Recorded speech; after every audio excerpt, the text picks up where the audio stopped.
Салам достор, кайрадан барыңыздарга көңүлдүү кеч кылап эң мыкты шоу барыңыздарды көгүлтүр экранга жакыныраак чакырмакчыбыз. Азыр биз баштайбыз, анда эмесе let's go.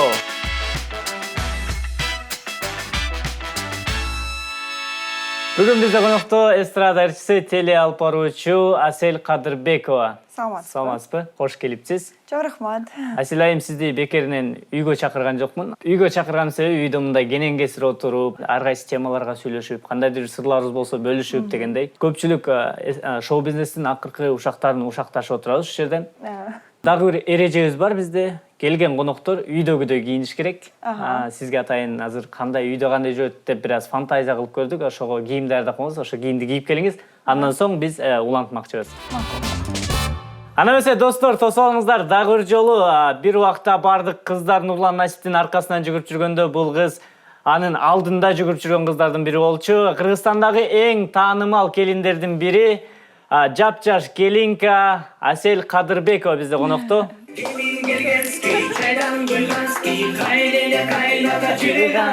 Келин болгон кандай экен? Жакшы. Жакшы экен же мындай аябай эле жакшы экен? Жакшы.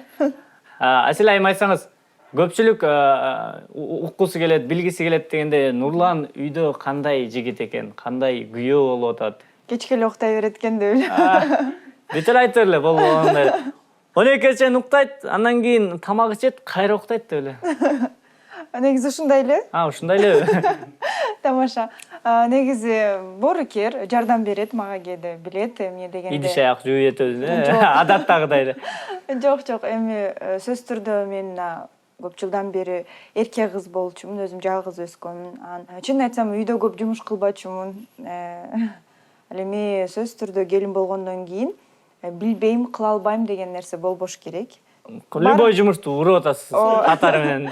Ооба, кээде кыла албасам, көмүр түшүрүш керек болуп калса тияк бар эле, ала кал. Нурлан, жардам бер келе. Мушокту кармаш деп эле.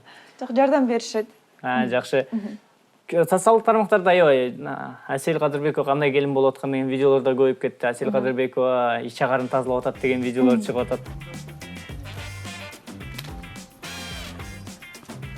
Башында кыйын болот керек бир аз. Өзүңүз эркек кыз болсоңуз, башка үй бүлөгө баратсаңыз, анан барарыңыз менен ич чагарын тазалап салып атса. Чын айтсам, сөзсүз түрдө бүт эле келиндер ушинтип келген деп ойлойм. Баары эле кылышат деп ойлойм. Мага кызык болду. Мен еще ырдайм деп койсо. Чын айтсам, кызык болду. Мурда жеңелерим кылганын, эжелерим кылганын көрчүмүн, суу куюп берчүмүн. Бирок өзүм ошол нерсени кылган, мен үчүн бир аз экзотика болду. Ооба. Азыр жаңы эле баш коштуңуздар, элдин баары силердин свадьбаны талкуулап жатат дегендей, жаш үй бүлөсүздөр. Үйдө ким кожоюн? Сөзсүз түрдө мырза болот. Сөзсүз түрдө мырза, анын үстүнө мен деп койсо. Нурлан укпасын.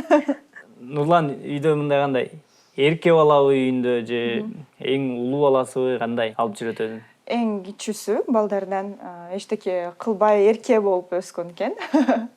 Кээде үйдө мен эч ким жумшабайт эле, сен жумшап атасың деп ыйлап атат.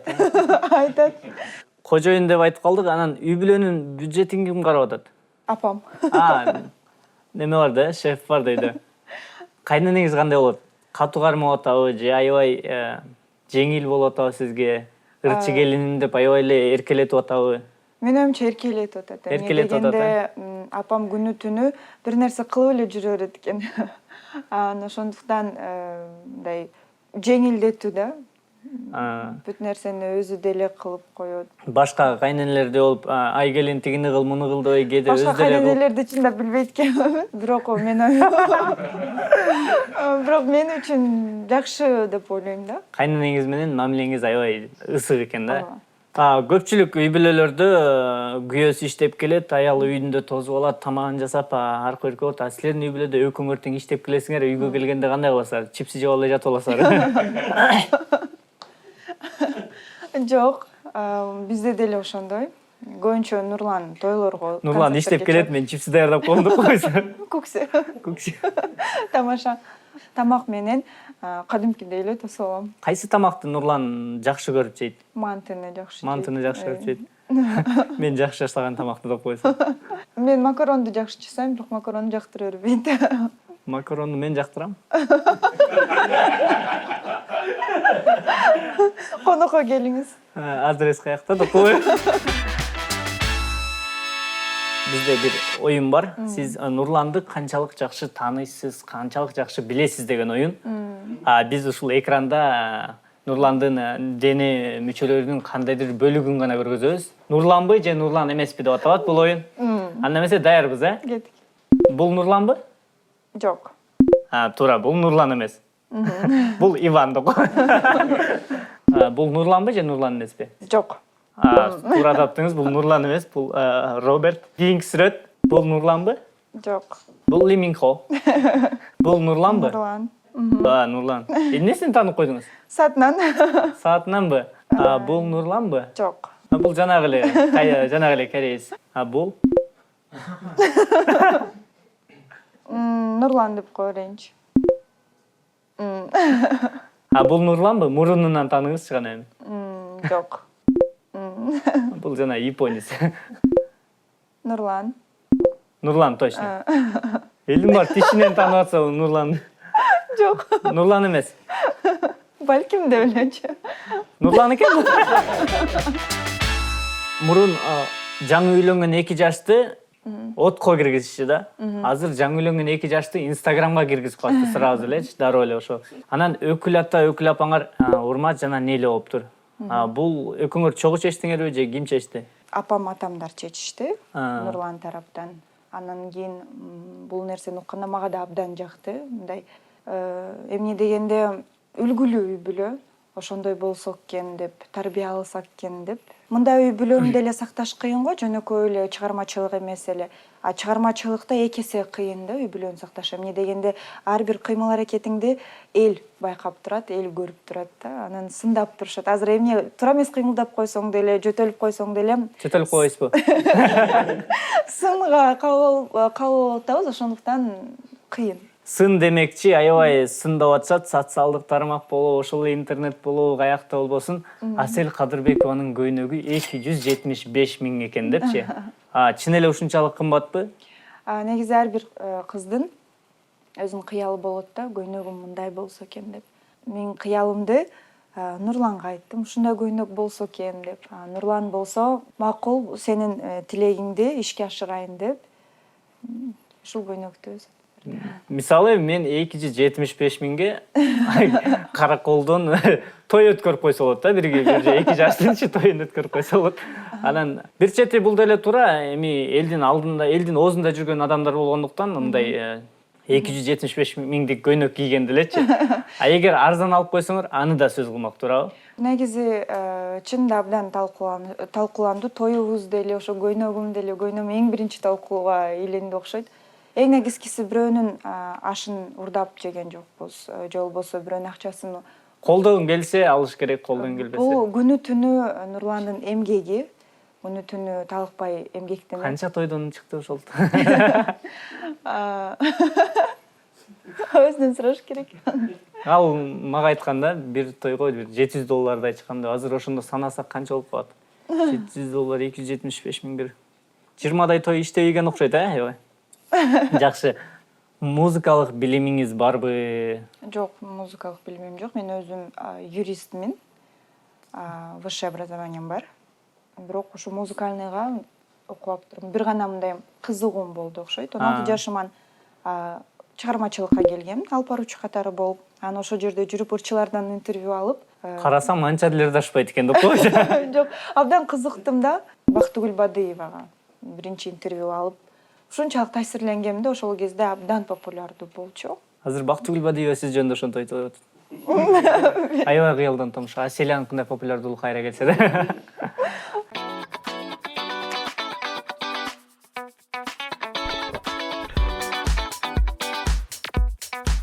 Позитив жетишпей жатабы? Сонун жаңылык бар. Let's go! Билектерди таратат. Өзүңдүн билегиңди капкактын алдынан таап ал. Сени 500 велосипед, 1000 скейт жана 2000 шлем күтөт. 5000 топ. Акциянын толук шарты Let's go Check-it KG сайтында. Экинчи чыгарылышта Анжелика Кайратовна менен болгон конкурстун жыйынтыгын айта кетели. Биздин жеңүүчүлөр Улан Бокоев, Роберт Кийосакинин кол тамгасы коюлган китепти тутуп алды. Ал эми Анжеликанын Айым аттуу китебин биздин көрөрманыбыз Седеп Алмазбековага кетмекчи. Жана ошондой эле биздин өнөктөшүбүз Let's Go'дон жакшынакай Забивака аттуу топту биздин ККНС Денис Нестербимов деген өзгөчө аккаунт тутуп алды. Барыңарды куттуктамакчыбыз. Биздин менеджерлер сиздерге жазып, кайдан кантип алып кетишти түшүндүрүп бермекчи. Ушул чыгарылыштын алдында өзүңөрдү кийинки чыгарылышта кимди көргүңүздөр келсе ошону жазсаңыздар болот.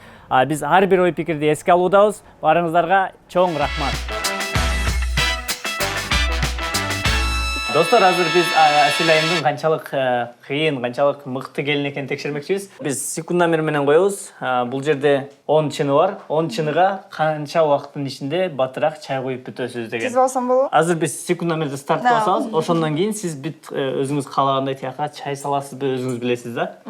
1, 2, 3 биз кеттик.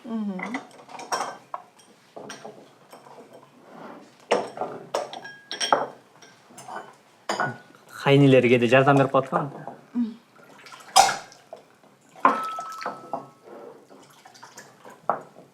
Биз негизи бир эле чайниктен чай куябыз, бирок кызыл болуп кеткендиктен. Азыр ысык суусунда коебуз, Калбай калыш керек да. Муну опыт деп коет да. Опыттын аздыгы деп коет. Тиги эки конок эмне суу кичип отуруп эмне болуп калат? Бирөөсү менмин да, бирөөсү Нурлан. Нурлан бул түбүндөгүнү эле ичет, Жакшы экен, аябай. Ой. Мен негизи кипяток ичем. Сиз кипяток ичесиз. Нурлан мындай чайга окшогон суу ичет, Жакшы, жакшы. Стоп. 57 секундтун ичинде 3, 6, 8 конокко чай коюлду. Жок, бул бизге да. Эми коноктор санап атабыз да.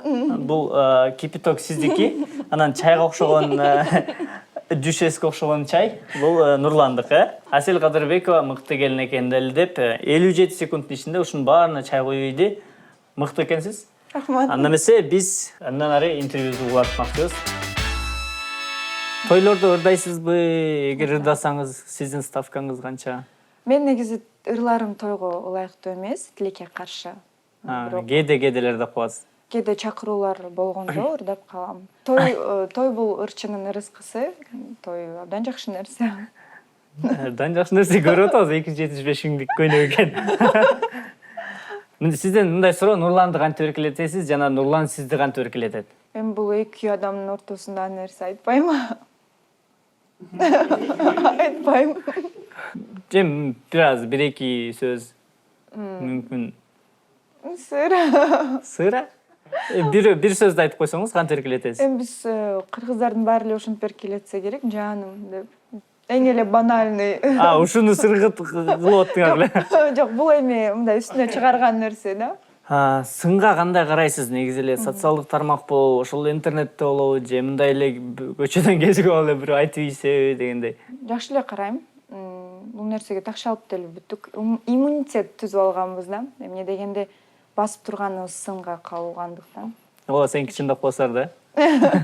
Негизгиси ошол нерсеге биз нерв болсок, анда ден соолугубуз бат эле жок болуп кетет. Ошондон жакшы нерсени кабыл алып, жаман нерсени жөн эле мындай орустар айтканда мимо ушей. Көбүнчө мындан ары эмне, ырчылык менен алектенесизби же алып баруучулук мененби?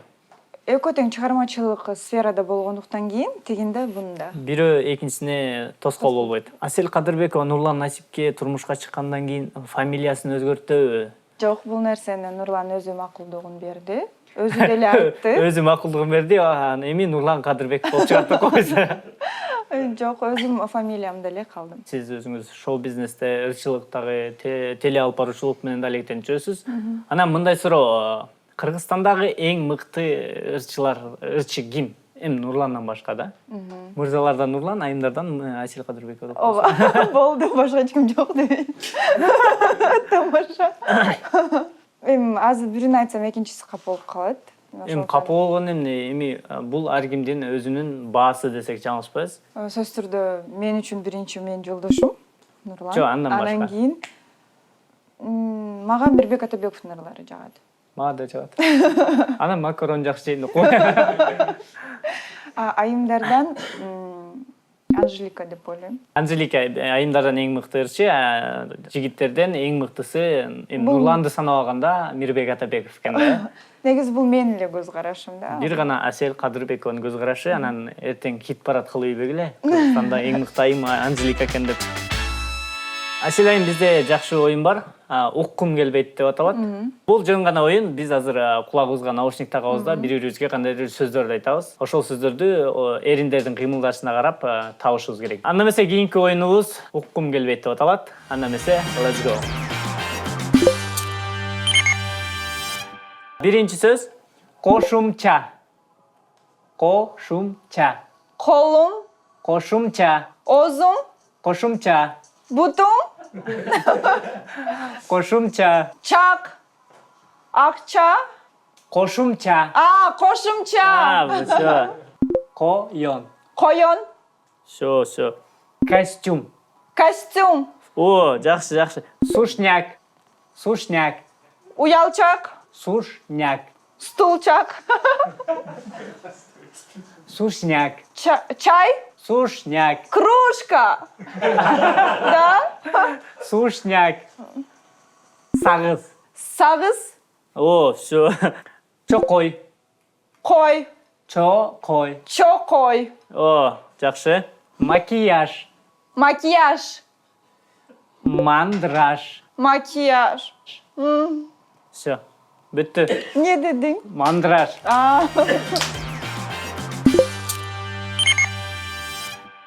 Макияж. Опилка. Бу кайякта эле нерселерди айтат. Макияж. Мыкыш. Макияж. Бегиш. Далдайган. Чакчак. Далдайган. Тарынчак. Далдайган. Талкан. Далдайган. Карагат. Баракелде. Банк. Баракелде.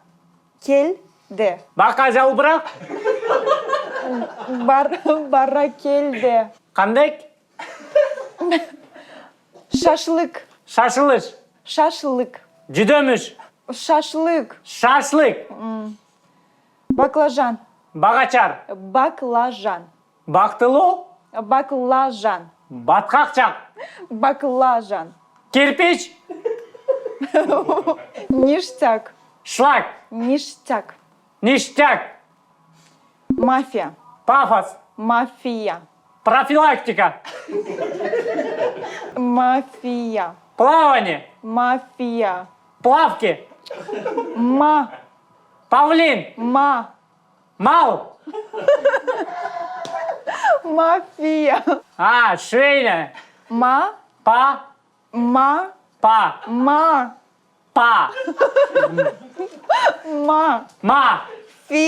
Машина. Маска. Мафия. Марганцовка. Мафия. Мадина. Дальше. Давай, кийинкисинен да. Кыйшык. Кыйшык.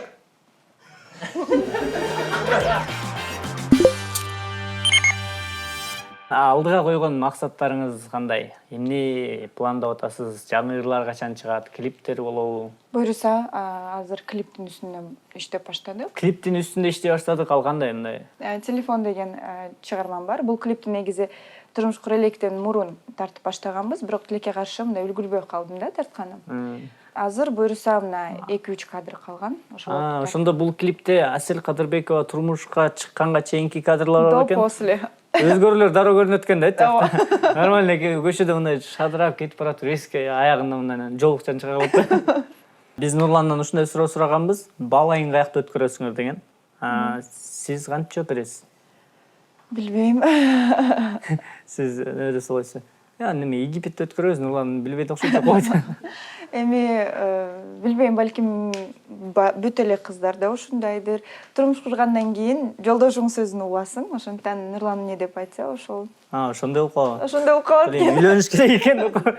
Нели укпай атат, мени деп атпайм бути. Үйлөнүп алган тил алыш керек экен. Үй бүлөңүз жөнүндө сөз кылсак, үй бүлөңүз азыр бу Бишкектеби же Оштобу, каякта? Ким улуусузбу, кичүүсүзбү, ошонун баары жөнүндө айтып берсеңиз, биздин көрүүчүлөргө кызык болуш керек. Апамдар Бишкекте жашайт. 2 иним бар. Сиңдиңер жокпу? Жок. Мына тааныш, карындаш сиңдилер бар. Таап берейин. Таап бересизби? Достор, жакында үйлөнөм. Негизи мындай суроо. Эмнеден коркосуз? Жаңы келиндер кайненесинен коркот болуш керек. Негизи кутучадан, мындай эмне болушунан, курт кумурскалардан аябай корком. Фобияңыз ошо, О, Биздин конкурска окшоштур фобияңыз. ошондуктан эң жакпаган оюндардын бири. Ушул сиздин фобияңызбы? Азыр экөөбүз алмак-салмак ушул жака кутучага колубузду салабыз дагы, кандайдыр бир жандуу же жансыз заттар болот. Ошолорду кимибиз батыраак аныктасак, кимибиз канчалык коркпой аныктасак, ошонубуз мыкы болобуз да. Болду. Мен мыкымын, бирок сиз мыкы болгонго аракет кылыңыз. Болду. Анысы даярбыз. Келиңиз, анда сиз биринчи баштаңыз. Айымдарга бир аз жол бошотуп берели.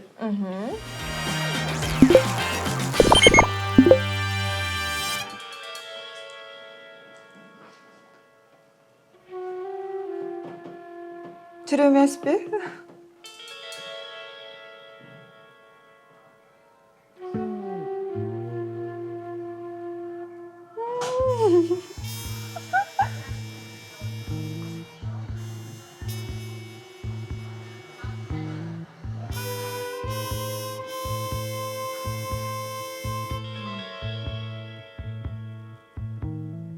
Это лягушка.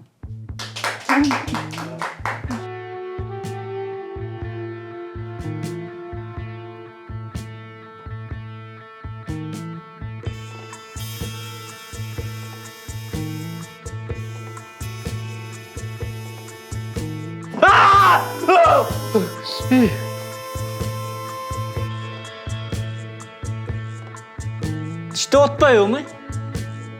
Немеби, жана зубной протезби? Бул эмне?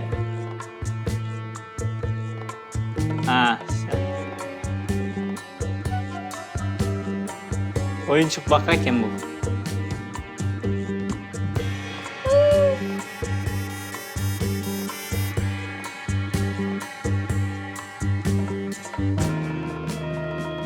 Болдыраган бир нерсе экен. Эмне бул?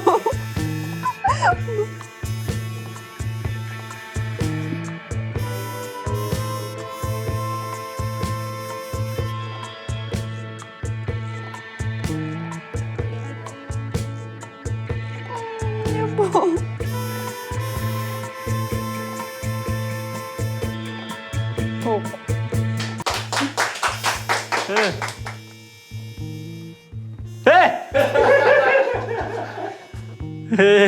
Азыр жүрөк жарылат айтып кой, не?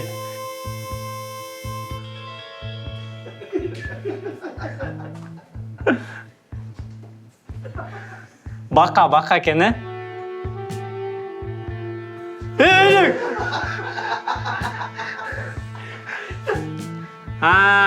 Доңуз.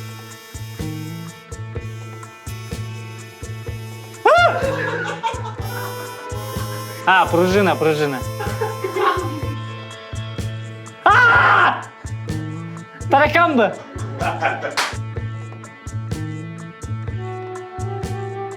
Жокко.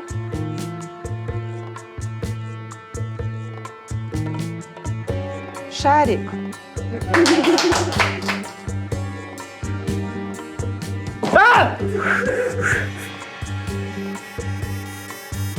Кумурска.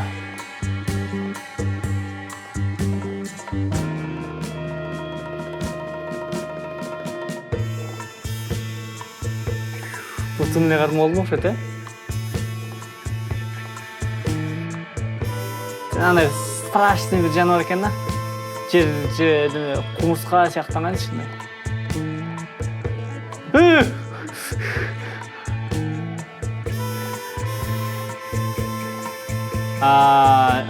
Жанагындай 40 буту бар неме бар го, сөл жылаан сыяктанганчы. Атын билбейт экенмин. Таракан сыяктанган. Сөл жылаан. 40 буту бар жана тараканошка деген орусча аталышы.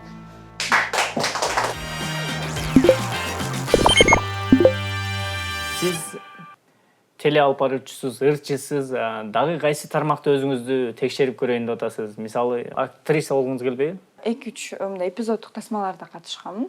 Эмне тасма экенин айтпай эле коелу, Негизи пландар бар, жакшы ниеттерибиз бар. Балким быйыл деле ишке ашып калышы мүмкүн. Быйыл сөзсүз киного тартыламын. Ооба. Киного тартылып калсаңыз, мисалы кайсы бир кандай образды аткаргыңыз келет эле? Жана кайсы биз тааныган кинолордон кимдин ролун аткаргыңыз келет эле? Чын айтсам айта албайм. Негизи жакшы роль болуп, ошол көрүнүктүү, билбейм, балким бирок ыйлак кыздын ролун аткара албайм. Ыйлак кызын? Сиз ыйлак эмессизби? Мен негизи жашоодо ыйлакмын, бирок камера күйгүзгөндө мындай биз көнүп калганбызда, алып баруучулар негизи баары эле ошондой болуш керек. Мындай сахнанын артында же болбосо экрандын артынан ыйлап атып деле сахнага чыкканда жылмайып, камеранын астында дайыма жылмайып көнүп калганбызда. Ана ошол нерсе менде бар болуш керек, камеранын жанында ыйлай албайм. Камеранын жанында ыйлай албайсызбы?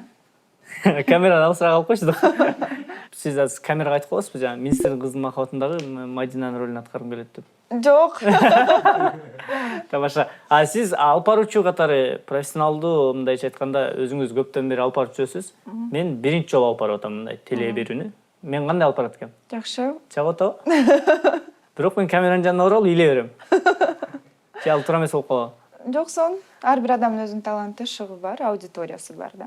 Ошо менин талантым камеранын жанында ыйлаганда. Аселайым, эми буюрса эмкиде тушоо тойдон кийин кези келди. Буюрса. Биринчи бешик тойдон кийин кези келди да. Мен атайын ушундай суроо берип койдум да, атайын тушоо той депчи. Жакшы экен. Жакшы экенби? Мындай журналистика жагынан. Сизден мындай суроо, Нурлан экөөңөрдүн жаңырыңар жакын арада чыгабы? Да, жакын буюрса. Жакын арада, буюрса чыгат. Фан страницаларыңар кошулуп атабы эми? Чын айтсам, Инстаграмда абдан көп жайнап кетти. Кээркилер комментарийлердин астында, ырчылардын астында комментарийлерге жазып коюшуптур. Бул баракчаны биз ачтык, бизге кошулуңуздар деп. Бирок биздин экөөбүздүн баракчабыз жок. Анда бардык алдыдагы пландарыңыздарга ийгилик кааламакчыбыз. Бардык ойлогон ой максаттарыңыздар ишке ашсын, ырларыңыздар жакшы хит болсун. Ал эми алдыда койгон телепроектлериңер аябай эле чоң-чоң рейтингтерди алып чыккан проектлер болсун. Ушу менен биздин шоу соңуна келип жетти. Аселайым, сизге чоң рахмат демекчибиз. Анан бизде бир салт бар, ар бир келген конок биздин көрүүчүлөргө кандайдыр бир белек таштап кетет. Сиз ошо кандай белек таштайын дейсиз бүгүн? Негизи менин концерттерде салтым бар. Ар дайым концертиме келгенге кичинекей бөбөктөрдү билет сатам деп койсоң. Жок. Сөйкө белек кылам. Бул бриллиант болбосун, алтын болбойт. Сөзсүз түрдө эми ал нерсеге жете элекпиз. Бирок буюрса, ага деле жетебиз. Азыр мен ошол эле бир бижутерия белек кылайын. Сөйкө, Сөйкө болобу же браслет болобу. Жакшынакай, сиздин атыңыздан атайын. Сюрприз болсун. Сюрприз болсун. Достор, Аселайымдын жакшынакай бижутерияда тил сынып атат. Сөйкө болобу, жанагындай колго таккан билерик болобу дегендей, ошого мына биздин өнөктөшүбүз Let's Go'дон жакшынакай топ кошулат. Билбейм, бул бир башкача белек болуп атат. Биринчи жолу биздин студияда бижутерия менен ошо топту кимиңер утам десеңиздер, 11 ТВ деген YouTube'дагы каналыбыз бар. Ошол жактан, ушул видеонун алдында Асел айым Нурлан Насипти дагы кантип эркелетсе болот деген эң күлкүмүштүү, эң оригиналдуу вариантка ушул топ менен Асел айымдын атынан белекти сиз ута аласыз. Асел айым, сизден сураныч, сиз теле алып баруучусуз, ошон үчүн биздин берүүнүн соңун ушул камераны карап бүтүрүп койсоңуз. Достор, сіздерге мына кичинекей аралыктагы убакытта сіздерге жакшы маанай тартылган аракет жасадык. Мука экөөбүз буюрса кийинки көрсөттө жолугушабыз. Заманада жолугабыз. Мыкты эң мыкты шоу, эң мыкты шоу, мыкты эң мыкты шоу, шаң менен өтүп жашоо. Мыкты эң мыкты шоу, эң мыкты шоу, мыкты эң мыкты шоу, шаң менен өтүп жашоо. Биздин конок болуп кет, мыкты курт суроолоруң бер, сырдашалы жылуу маек куруп жазып жер. Биздин конок болуп көр, сүйүнө жан дүйнөң өзү, бизде жалгыз чындык сөз, жалганды өзүңдөн бөл. Мыкты эң мыкты шоу, эң мыкты шоу, шаң менен өтүп жашоо, бал менен өтүп жашоо. Чын жүрөктөн сырдашуулар, бирге жетебиз ашууга, кызыктуу дүйнөгө кирип.